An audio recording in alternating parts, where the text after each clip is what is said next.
మన సారా మంత్రి గారు ఒకటి చెప్తున్నాండి అన్న, మేము ఒక యాప్ ఇస్తాం, యాప్ డౌన్లోడ్ చేసుకోండి, బ్రాండీ సీసా మీద క్యూఆర్ కోడ్ స్కాన్ చేయండి, నాణ్యమైన మందో కాదో చూసుకోండి అన్నాడు అని చెప్తున్నాడు. నేను అడుగుతున్నాను, 99 రూపాయలకి సారా కొని తాగేవాడు, బ్రాండీ కొని తాగేవాడు, 100 రూపాయలకి సారా కొని బ్రాండీ కొని తాగేవాడు, అది సెల్ ఫోను అంటే పెద్ద ఫోన్ ఉండి క్యూఆర్ ఆండ్రాయిడ్ ఫోను లేదా పెద్ద ఫోన్ ఉండి చాట్ అంత ఫోన్ ఉండి దానిలో యాప్ డౌన్లోడ్ చేసుకుని దానిలో సీసా కొనగానే స్కాన్ చేసే పరిస్థితులు ఉన్నాయా?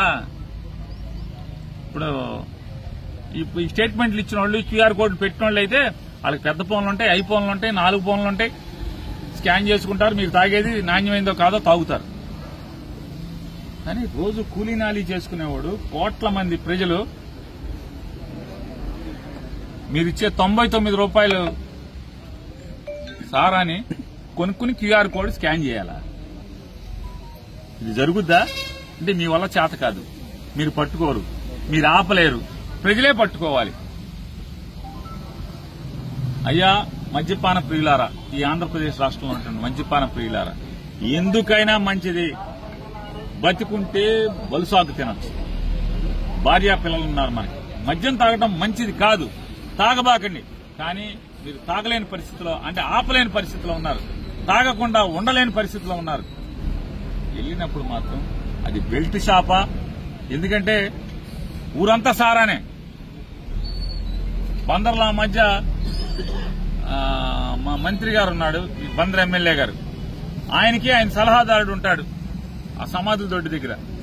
ఇద్దరికి గొప్ప ఆలోచన వచ్చిందంట, మనం కరెంటు ఇచ్చేసేసి మంచిలు ఇచ్చేద్దాం, రోజు ఇచ్చేద్దాం అని చెప్పాను. బులపాటం దసరాకి, మామూలుగా దసరాకి నీళ్లు లేవు, జనం అల్లాడి ఏడ్చారు. మా బందర్లో దసరా టైంలో మంచిళ్ళకి కరువు వచ్చిందేమో గానీ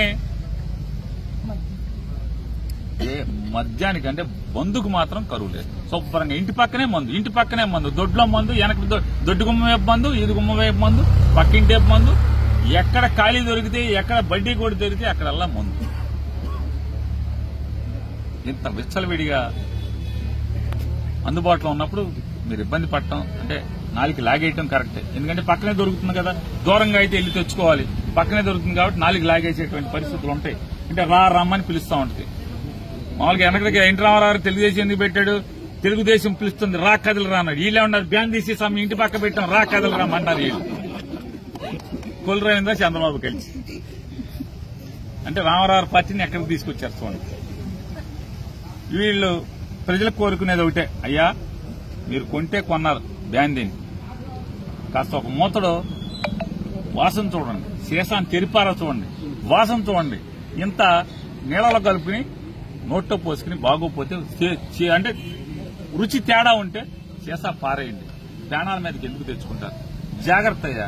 అమ్మా ఇంట్లో ఆడపిల్లలకు కూడా చెప్తున్నాం, మీ భర్తలకి, మీ కుటుంబంలో ఎవరికైతే తాగుడు కట్టి పెట్టలేనటువంటి పరిస్థితులు, అంటే ఇంత దుర్మార్గంగా బ్యాండీ సారా కల్తీ జరుగుతున్నా కూడా ఆపలేని పరిస్థితుల్లో ఉంటే కనుక, వాళ్ళు ఆ అలవాటుని మానుకోలేని పరిస్థితులు ఉంటే చెప్పి పంపండి ఇంటికాడ. అరే బాబు ఎందుకురా బాబు, నోట్లో పోసుకో, ఒక కుక్క నోట్లో పోసుకుని బాగుంటే తాగు, లేకపోతే కనుక వెంటనే సీసా పారేలే బాబు, అప్పో సప్పో ఇంకో సీసా కొనుక్కుందాం. అంతేగాని జాగ్రత్తగా ఉండండి.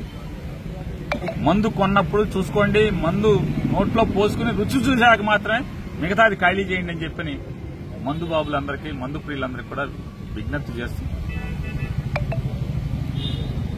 ఈ రకంగా కల్తీ మద్యాన్ని నివారించలేకపోవటమే కాకుండా వీళ్లే ఆర్గనైజ్ చేసి ఇవాళ అందులో దొరికినటువంటి ముద్దాయిల్ని రాచ మర్యాదలతో ట్రీట్ చేయిస్తున్నటువంటి ఈ ప్రభుత్వం, ఈ మంత్రిని బర్తరఫ్ చేయాలి.